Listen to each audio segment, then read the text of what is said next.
नमस्कार दोस्तों, आप सभी का स्वागत है हमारे चैनल पर। और हमारी आज की कहानी है अनाथ लड़की, जिसकी रचना मुंशी प्रेमचंद ने की है। सेठ पुरुषोत्तम दास पूना की सरस्वती पाठशाला का मुआयना करने के बाद बाहर निकले तो एक लड़की ने दौड़कर उनका दामन पकड़ लिया। सेठ जी रुक गए और मोहब्बत से उसकी तरफ देखकर पूछा, क्या नाम है? लड़की ने जवाब दिया, रोहिणी। सेठ जी ने उसे गोद में उठा लिया और बोले, तुम्हें कुछ इनाम मिला? लड़की ने उनकी तरफ बच्चों जैसी गंभीरता से देखकर कहा, तुम चले जाते हो, मुझे रोना आता है, मुझे भी साथ लेते चलो। सेठ जी ने हंसकर कहा, बट मुझे बड़ी दूर जाना है, तुम कैसे चलोगी? रोहिणी ने प्यार से उनकी गर्दन में हाथ डाल लिया और बोली, जहाँ तुम जाओगे वहीं मैं भी चलूंगी, मैं तुम्हारी बेटी होंगी। मदरसे के अफसर ने आगे बढ़कर कहा कि इसका बाप साल भर हुआ नहीं रहा, माँ कपड़े सीती है, बड़ी मुश्किल से गुजर होती है। सेठ जी के स्वभाव में करुणा थी। यह सुनकर उनकी आंखें भर आई। उस भोली प्रार्थना में वह दर्द था जो पत्थर से दिल को भी पिघला सकता है। बेकसी और यतीमी की इससे ज्यादा दर्दनाक ढंग से जाहिर करना नामुमकिन था। उन्होंने सोचा, इस नन्हे से दिल में जाने क्या अरमान होंगे, और लड़कियां अपने खिलौने दिखाकर कहती होंगी कि यह मेरे बाप ने दिया है। वह अपने बाप के साथ मदरसे आती होंगी, मेलों में जाती होंगी और उनकी दिलचस्पियों का जिक्र करती होंगी। यह सब बातें सुन सुनकर इस भोली लड़की को भी ख्वाहिश होती होगी कि मेरा बाप होता। सेठ जी ने रोहिणी को प्यार से गले लगा दिया और बोले, अच्छा मैं तुम्हें अपनी बेटी बनाऊंगा, लेकिन खूब जी लगाकर पढ़ना। अब छुट्टी का वक्त आ गया है, मेरे साथ आओ, तुम्हारे घर पहुंचा दूं। यह कहकर उन्होंने रोहिणी को अपनी मोटर कार में बिठा लिया। रोहिणी ने बड़े इत्मीनान और गर्व से अपनी सहेलियों की तरफ देखा। उसकी बड़ी बड़ी आंखें खुशी से चमक रही थीं और चेहरा चांदनी रात की तरह खिला हुआ था। सेठ जी ने रोहिणी को बाजार की सैर कराई, कुछ उसकी पसंद और कुछ अपनी पसंद की बहुत सारी चीजें खरीदी। यहाँ तक कि रोहिणी बातें करते करते थक गई और खामोश हो गई। उसने इतनी चीजें देखी और इतनी बातें सुनी कि उसका जी भर गया। शाम होते होते रोहिणी के घर पहुंचे और मोटर कार से उतरकर रोहिणी को अब कुछ आराम मिला। दरवाजा बंद था। उसकी माँ किसी ग्राहक के घर कपड़े देने गई थी। रोहिणी ने अपने तोहफों को उलटना पलटना शुरू किया। खूबसूरत रबर के खिलौने, चीनी की गुड़िया जरा दबाने से चूं चूं करने लगती और रोहिणी यह प्यारा संगीत सुनकर फूली न समाती थी। रेशमी कपड़े और रंग बिरंगी साड़ियों के कई बंडल थे, लेकिन मखमली बूटे की गुलकारियों से उसे खूब लुभाया गया था। उसे उन चीजों को पाने की जितनी खुशी थी, उससे ज्यादा उन्हें अपनी सहेलियों को दिखाने की बेचैनी थी। सुंदरी के जूते अच्छे सही, लेकिन उसमें ऐसे फूल कहाँ हैं? ऐसी गुड़िया उसने कभी न देखी होगी। किसी ख्यालों से उसके दिल में उमंग भर आई और वह अपनी मोहिनी आवाज में एक गीत गाने लगी। सेठ जी दरवाजे पर खड़े होकर इस पवित्र दृश्य का हार्दिक आनंद उठा रहे थे। इतने में रोहिणी की माँ कपड़ों की एक पोटली लेते हुई आती दिखाई पड़ी। रोहिणी खुशी से पागल होकर एक छलांग भरी और अपनी माँ के पैरों से लिपट गई। रुक्मणी का चेहरा पीला था, आंखों में हसरत और बेकसी छिपी हुई थी। उसकी चेहरे को देखकर ऐसे मालूम पड़ता था जिसके लिए जिंदगी में कोई सहारा नहीं। मगर जब उसने रोहिणी को गोद में उठाकर प्यार से चूमा तो जरा देर के लिए उसकी आंखों में उम्मीद और जिंदगी की झलक दिखाई दी। मुरझाया हुआ फूल खिल गया। बोली, आज तो इतनी देर तक कहाँ रही? मैं तुझे ढूंढने पाठशाला गई थी। रोहिणी ने हुमक कर कहा, मैं मोटर कार पर बैठकर बाजार गई थी, वहां से बहुत अच्छी अच्छी चीजें लाई हूँ। वह देखो कौन खड़ा है। माँ ने सेठ जी की तरफ ताका और लजाकर सिर झुका लिया। बरामदे में पहुंचते ही रोहिणी माँ की गोद से उतरकर सेठ जी के पास गई और अपनी माँ को यकीन दिलाने के लिए भोलेपन से बोली, क्यों, तुम मेरे बाप हो ना? सेठ जी ने उसे प्यार करके कहा, हाँ, तुम मेरी प्यारी बेटी हो। रोहिणी ने कहा, अब तुम रोज यहीं रहा करोगे? सेठ जी ने उसकी बाल सुलझाकर जवाब दिया, मैं यहाँ रहूंगा तो काम कौन करेगा? मैं कभी कभी तुम्हें देखने आया करूंगा और वहां से तुम्हारे लिए अच्छी अच्छी चीजें भेजूंगा। रोहिणी कुछ उदास सी हो गई। इतने में माँ ने मकान का दरवाजा खोला और बड़ी फुर्ती से मैले बिछावन और फटे हुए कपड़े समेटकर कोने में डाल दिए कि कहीं सेठ जी की निगाह उन पर ना पड़े। यह स्वाभिमान स्त्रियों की खास अपनी चीज है। रुक्मणी अभी सोच में पड़ी थी कि मैं इनकी क्या खातिर तवज्जो करूं। उसने सेठ जी का नाम सुना था। उसका पति हमेशा उनकी बड़ाई किया करता था। आखिर जब अंधेरा हो गया और पास के ठाकुर द्वारे से घंटों और नगारों की आवाजें आने लगी तो उन्होंने जरा ऊंची आवाज में कहा, बाई जी, अब मैं जाता हूँ, मुझे अभी यहाँ बहुत काम है। मेरी रोहिणी को कोई तकलीफ ना हो। मुझे जब भी मौका मिलेगा उसे देखने आऊंगा। उसके पालने पोसने का काम अब मेरा है और मैं उसे बहुत खुशी से पूरा करूंगा। उसके लिए अब तुम कोई फिक्र ना करो। मैंने उसका वजीफा बांध दिया है और यह उसकी पहली किस्त है। यह कहकर उन्होंने अपना खूबसूरत बटुआ निकाला और रुक्मणी के सामने रख दिया। गरीब औरत की आंखों में आंसू जारी थे। उसका जी चाहता था कि उनके पैरों को पकड़कर खूब रोए। आज बहुत दिनों के बाद एक सच्चे हमदर्द की आवाज उसके कानों में आई थी। जब सेठ जी चले तो उसने दोनों हाथों से प्रणाम किया। अपने हृदय की गहराइयों से जो प्रार्थना निकली कि आपने एक बेकस पर दया की है, ईश्वर आपको इसका बदला दें। अगले दिन रोहिणी पाठशाला गई तो उसकी बाकी सज धज आंखों में खूबी जाती थी। उस्तानियों ने उसे बारी बारी प्यार किया और सहेलियां उसकी एक एक चीज को आश्चर्य से देखती और ललचाती थीं। अच्छे कपड़ों से कुछ स्वाभिमान का अनुभव होता है। आज रोहिणी वह गरीब लड़की ना रही जो दूसरों की तरफ विवश नेत्रों से देखा करती थी। उसकी एक एक क्रिया से सहसोचित गर्व और चंचलता टपकती थी और उसकी जबान एक दम के लिए भी ना रुकती थी। एक महीने के बाद सेठ पुरुषोत्तम दास ने रोहिणी के लिए फिर तोहफे और रुपये रवाना किए।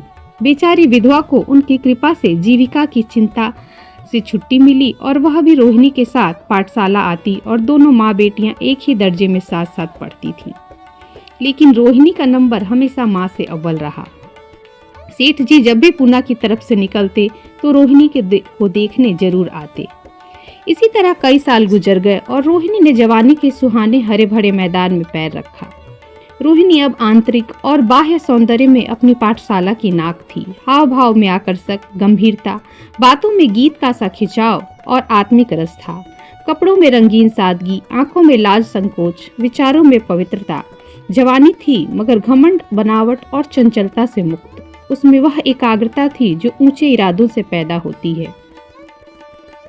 इधर सेठ जी के बड़े बेटे नरोत्तम दास कई साल तक अमेरिका और जर्मनी की यूनिवर्सिटियों से पढ़ाई करने के बाद इंजीनियरिंग विभाग में कमाल हासिल करके वापस आए थे और अमेरिका के सबसे प्रतिष्ठित कॉलेज में उन्होंने सम्मान का पद प्राप्त किया था।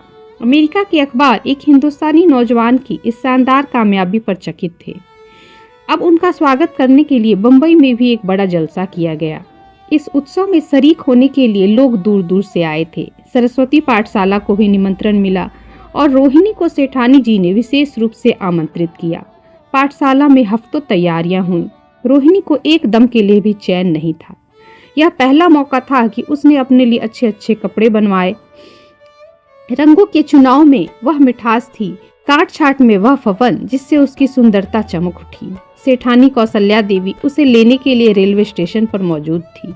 रोहिणी गाड़ी से उतरते ही उनके पैरों की तरफ झुकी और उन्होंने उसे प्रेम से ऐसे गले लगा लिया जैसे वह उनकी बेटी है। इस जलसे के लिए समुद्र के किनारे एक हरे भरे मैदान में एक लंबा चौड़ा सामियाना लगाया गया था।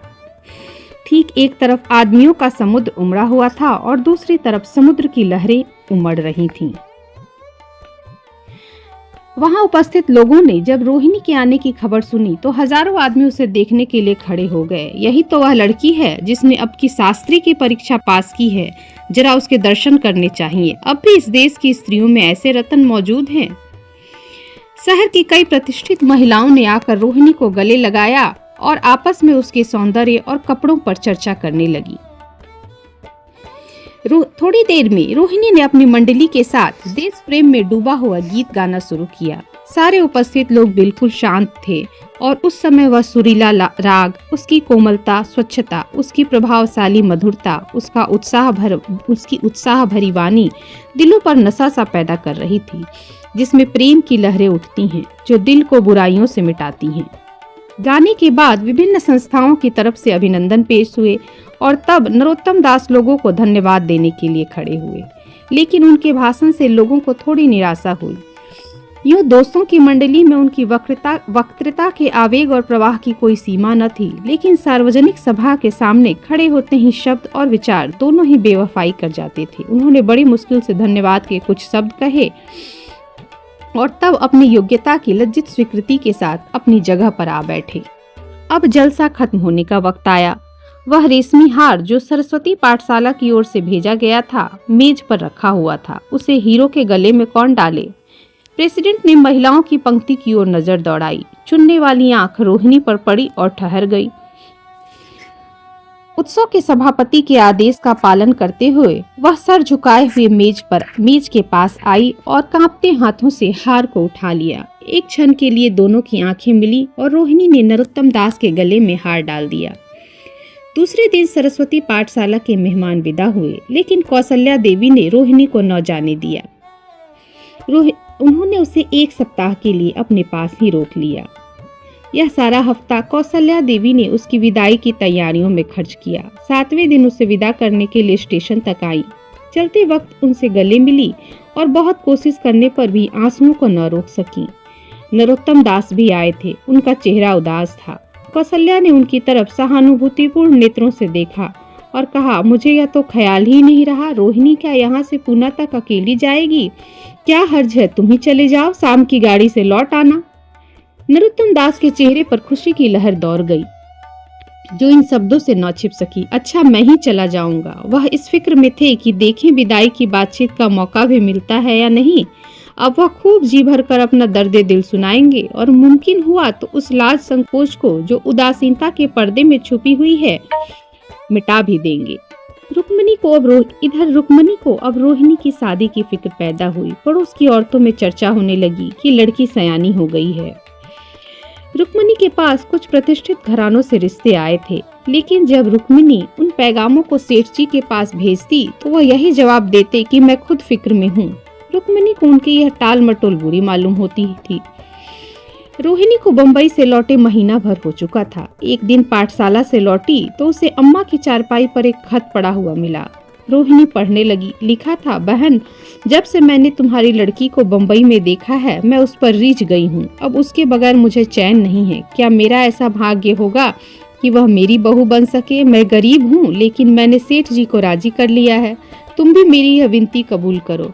मैं तुम्हारी लड़की को चाहे फूलों की सेज पर न सुला सकूं, लेकिन इस घर का एक एक आदमी उसे आंखों की पुतली बनाकर रखेगा। अब रहा लड़का, तो माँ के मुंह से लड़के का बखान कुछ अच्छा नहीं मालूम होता, लेकिन यह कह सकती हूँ कि परमात्मा ने यह जोड़ी अपने हाथों से बनाई है। सूरत, स्वभाव, विद्या, हर दृष्टि से वह रोहिणी के योग्य है। तुम जैसे चाहो अपना इत्मीनान कर सकती हो। जवाब जल्द देना, और ज्यादा क्या लिखूं। नीचे थोड़े से शब्दों में सेठ जी ने भी उस पैगाम की सिफारिश की थी। रोहिणी गालों पर हाथ रखकर सोचने लगी। नरोत्तम दास की तस्वीर उसकी आंखों के सामने आ खड़ी हुई। उनकी वह प्रेम की बातें, जिनका सिलसिला बंबई से पुणे तक नहीं टूटा था, कानों में गूंजने लगी। उसने एक ठंडी सांस ली और उदास होकर चारपाई पर लेट गई। सरस्वती पाठशाला में अब एक बार फिर सजावट और सफाई के दृश्य दिखाई दे रहे हैं। आज रोहिणी की शादी का शुभ दिन है। शाम का वक्त, बसंत का सुहाना मौसम, पाठशाला के दरो दीवार मुस्कुरा रहे हैं और हरा भरा बगीचा फूला नहीं समाता। चंद्रमा अपनी बारात लेकर पूरब की तरफ से निकला है। उसी वक्त मंगलाचरण का सुहाना राग उस रूपहली चांदनी और हल्के हल्के हवा के झोंकों में लहरें मारने लगा। दूल्हा आया। उसे देखते ही लोग हैरत में आ गए। यह नरोत्तम दास थे। दूल्हा मंडप के नीचे गया। रोहिणी की माँ स्वयं को ना रोक सकी। उसी वक्त जाकर सेठ जी के पैरों पर गिर पड़ी। रोहिणी की आंखों से प्रेम और आनंद के आंसू बहने लगे। मंडप के नीचे हवन कुंड बना था। हवन शुरू हुआ। खुशबू की लपटें हवा में उठी और सारा मैदान महक गया। फिर संस्कार की बारी आई। दूल्हा और दुल्हन ने आपस में हमदर्दी, जिम्मेदारी और वफादारी के पवित्र शब्द अपनी जबान से कहे। विवाह की वह मुबारक जंजीर गले में पड़ी, जिसमें वजन है, सख्ती है, पाबंदियां हैं, लेकिन वजन के साथ सुख और पाबंदियों के साथ विश्वास है। दोनों दिलों में उस वक्त एक नई बलवान आत्मिक शक्ति की अनुभूति हो रही थी। जब शादी की रस्में खत्म हो गईं, तो नाच गाने की मजलिस का दौर आया। मोहक गीत गूंजने लगे। सेठ जी थक कर चूर हो गए थे। जरा दम लेने के लिए बगीचे में जाकर एक बेंच पर बैठ गए। ठंडी ठंडी हवा आ रही थी। एक नशा सा पैदा करने वाली शांति चारों ओर छाई हुई थी। उसी वक्त रोहिणी उनके पास आई और उनके पैरों से लिपट गई। सेठ जी ने उसे उठाकर गले से लगा लिया और हंसकर बोले, क्यों, अब तो तुम मेरी अपनी बेटी हो गई। कहानी सुनने के लिए आप सभी का बहुत बहुत धन्यवाद। आशा करती हूँ आपको यह कहानी पसंद आई होगी। इसे ज़्यादा से ज़्यादा संख्या में दोस्तों के साथ शेयर करें और लाइक करें। साथ ही अगर आप हमारे चैनल पर नए हैं तो ऐसी ही अन्य रोचक साहित्यिक कथाओं को सुनने के लिए चैनल को सब्सक्राइब अवश्य करें। तो मिलते हैं अगले सप्ताह एक नई साहित्यिक यात्रा पर। तब तक के लिए धन्यवाद।